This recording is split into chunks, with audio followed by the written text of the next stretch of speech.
Hi everybody and welcome back to my channel, or welcome to my channel if you're new. I'm Rebecca from ArtistrebeccaLS. Let's go.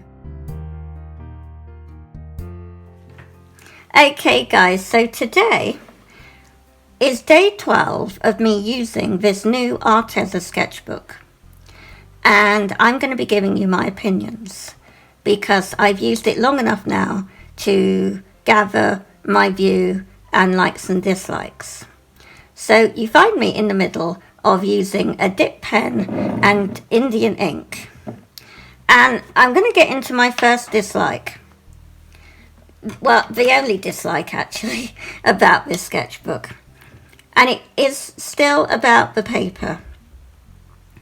I like to do, it's a mixed media paper, and they show on the front cover a technique that I like to do here. I don't know if that is going to come out on camera, but here is a technique of using a dip pen basically, or a pen in general, and you can then add water and drag the ink, you know.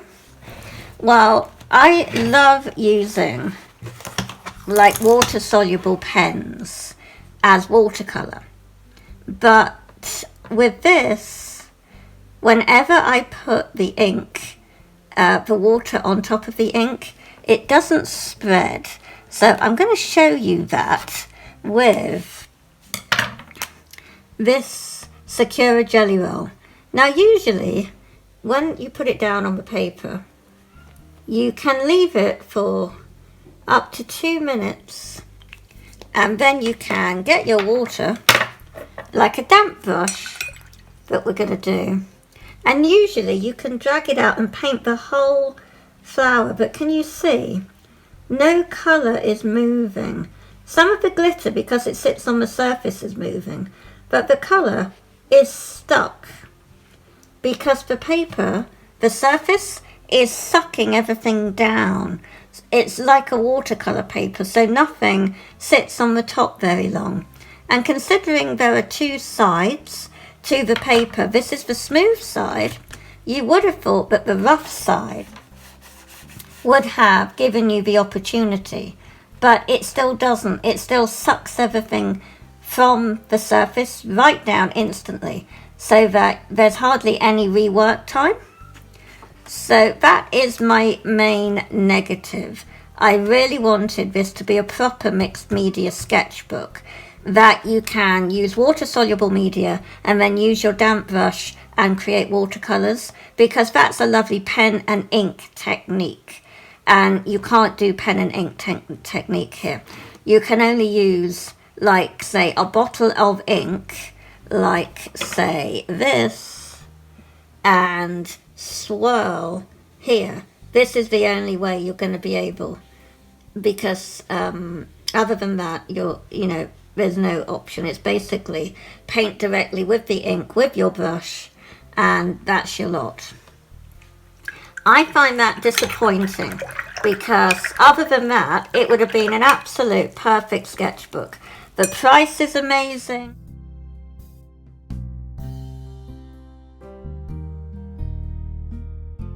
The spiral boundness is brilliant, because I've had sketchbooks spiral in the past, and you've seen them on my channel, where you have to be ever so careful at turning the pages, because they get jammed in the rings. They then tear or crease, or just the rings fall apart on me.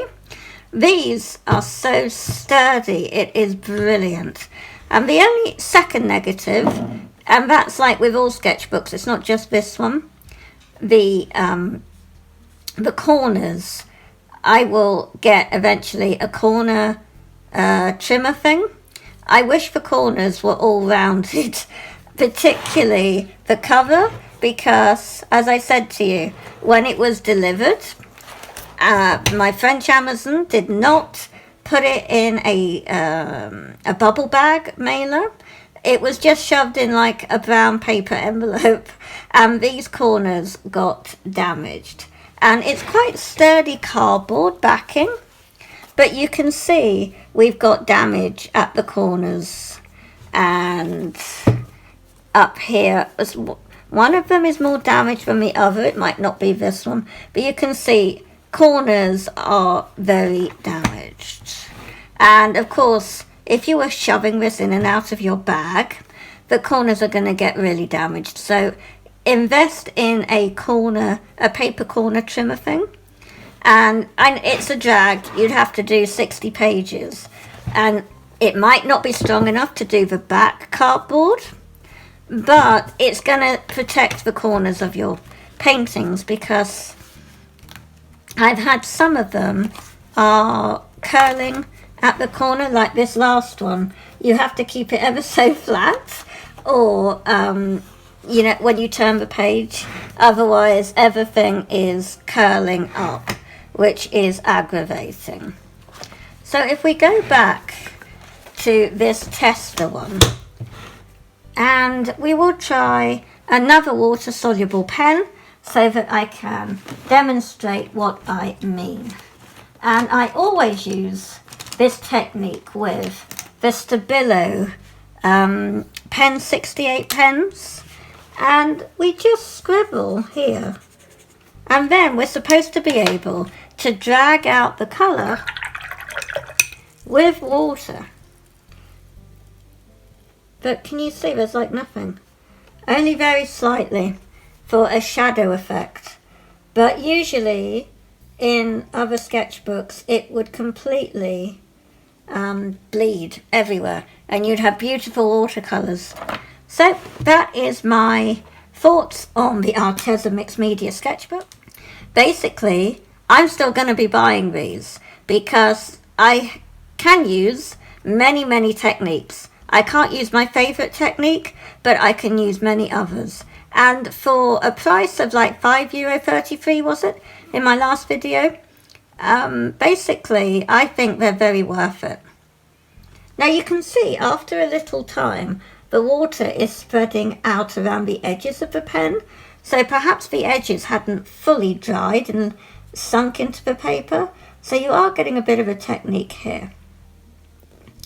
But I'm hoping Arteza might develop this paper better, because the thickness is great, the textures on both sides are great, but they need to have a surface.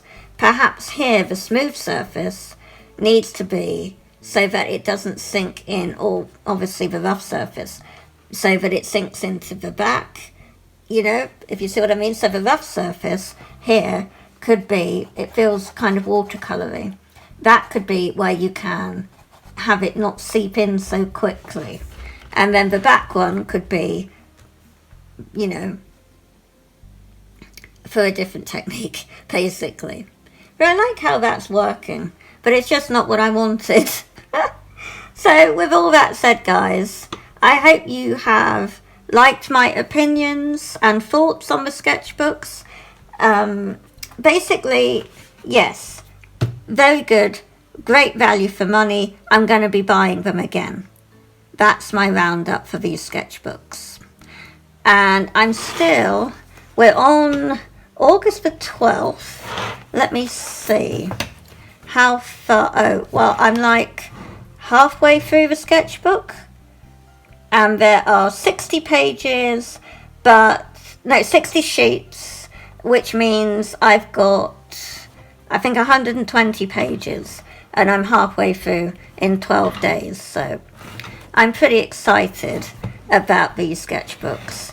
I just always, you know, I'm looking for improvement so that I can keep using them all the time. And so with that said, guys, I'm going to say see you later. Take care. Bye.